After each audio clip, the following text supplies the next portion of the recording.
नाज़रीन अस्सलाम वालेकुम। आऊं तव्हांजो पंहिंजो ज़ुबैर जाफ़रानी।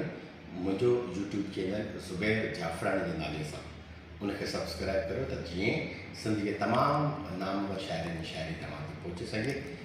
सिंध लाड़पत जो तमामु अज़ीम शाइर मौली हाजी अहमद मल्ला उनजो ख़ूबसूरत गज़ल अव्हां सां वंड करियां थो। मल्ला साहब चए थो, गुल बदन मुंहिंजे बदन ते बाह भड़काईंदो वक़्तु, गुल बदन मुंहिंजे बदन ते बाह भड़काईंदो वक़्तु, कर भञी कानी कजल सां कान कड़काईंदो वक़्तु, कंहिं गॾह गाबे हथां गुल बाग बेलाए बि केरु, हे हरण अखियूं हीअं में वेर वड़काईंदो वक़्तु, गुल बदन मुंहिंजे बदन ते बाह भड़काईंदो वक़्तु। बाल कहिड़ो कन भला जिन जा बुरूं बालन मिसाल, बाल कहिड़ो कन भला जिन जा बुरूं बालन मिसाल, दाद कोन्हे दां जो बड़ बड़ ते ई बड़काईंदो वक़्तु।